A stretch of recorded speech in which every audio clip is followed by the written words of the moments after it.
আজকের ফিলিস্তিন, কাশ্মীর, ইউক্রেন পৃথিবীর আজকে যুদ্ধ বিধ্বস্ত জনপদ, সেগুলো আঙ্গুল দিয়ে দেখিয়ে দিচ্ছে সর্বত্রই মানবাধিকার লঙ্ঘন হচ্ছে। বাংলাদেশের গত 15 বছরের ইতিহাস মানবাধিকার লঙ্ঘনের সবচেয়ে ভয়াবহ ইতিহাস। আমরা জানি এই 15 বছরে অধিকার, হিউম্যান রাইটস অর্গানাইজেশন এবং এই ধরনের আরো যত অর্গানাইজেশন আছে, অ্যামনেস্টি ইন্টারন্যাশনাল, তাদের রিপোর্ট পর্যালোচনায় দেখা যায় প্রায় 2500 মানুষ গুম করা হয়েছে শেখ হাসিনার শাসন আমলে, অপশাসনের আমলে। নারীর প্রতি সহিষ্ণুতা হয়েছে, 13,500 নারী ধর্ষণের শিকার হয়েছে। ছাত্রলীগ উল্লাস করেছে ধর্ষণের সেঞ্চুরি করে। বাংলাদেশের নাগরিক বিশ্ববাসীর কাছে আজকে লজ্জায় মাথা দেখানো কঠিন। এভাবে প্রতিটি ক্ষেত্রে বিচার বহির্ভূত হত্যাকাণ্ড, গুম, খুন, নির্যাতন আজকে সর্বোচ্চ, এগুলোর শিকার হয়েছে রাজনৈতিক নেতৃবৃন্দ, মানবাধিকার কর্মী, সাংবাদিক, ভিন্ন মতের সিভিল সোসাইটি, আলেম ওলামা, এক কথায় গণতন্ত্রকামী মানুষ, ফ্যাসিবাদ বিরোধী মানুষ। সাগর রনির বিচার আজও মানুষ পায়নি। এদেশে গুম হয়েছে সেনা কর্মকর্তা থেকে বিভিন্ন পর্যায়ের জনগণ।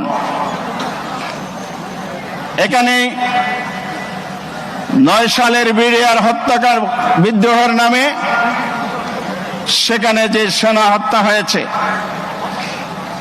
5ই মে 13 সাল 61 লাশ পাওয়া গেছে, শত শত লাশ গুম হয়েছে। জীবন্ত মানুষ গুম করে না, এরা লাশ গুম করেছে। কত বড় জঘন্য মানবাধিকার লঙ্ঘনকারী হচ্ছে না। এর ধারাবাহিকতায় যাদের ফাঁসি দেওয়া হয়েছে ওনাদের সন্তানরা এখানে বক্তব্য রেখেছেন। এগুলো বক্তব্য বর্ণনা দিয়ে শেষ করা যাবে না। সর্বশেষ 24-এর যে গণ অভ্যুত্থান ছাত্র জনতা করেছে, 1,500 মানুষকে হত্যা করা হয়েছে নির্বিচারে গুলি করে। কেউ 2200 বলে, কেউ 5000 বলে, অসংখ্য মানুষকে আহত করা হয়েছে। আহতদের বক্তব্য আমরা শুনেছি। দেশ এখন স্বাধীন হয়েছে, বক্তব্য আমি দেব না, কয়েকটি দাবি তুলে শেষ করতে চাই। আমরা আর সেই পিছনের দিকে তাকাবো না।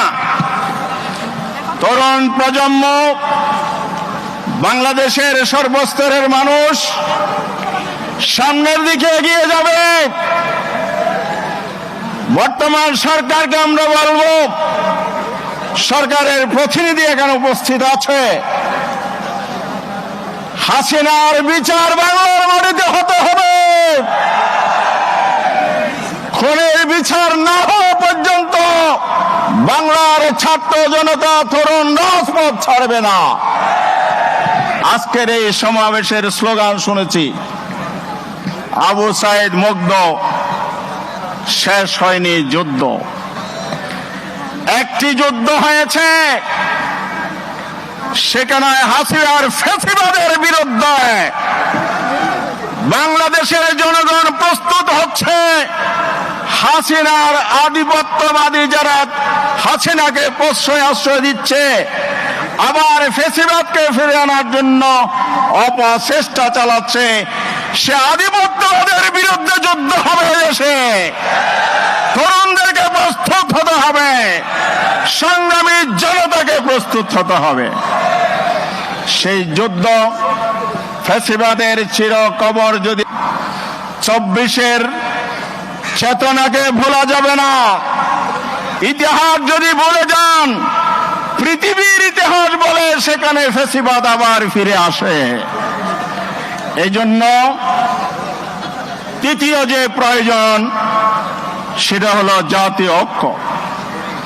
জাতীয় ঐক্য যদি প্রতিষ্ঠিত না হয়, আজকের যে শান্তি সংহতি, আজকের যে সুন্দর পরিবেশ সামনে রেখে আমরা এগিয়ে যাচ্ছি, একটি বৈষম্যপূর্ণ ইনসাফপূর্ণ বাংলাদেশ গড়ার সেই স্বপ্ন ধূলিসাৎ হবে।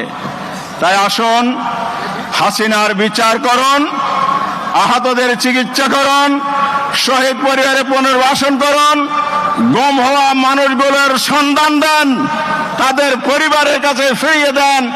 আর যারা ফিরে না লাশ হয়েছে, তাদের হত্যাকারীদের বিচার বাংলার মাটিতে করতে হবে।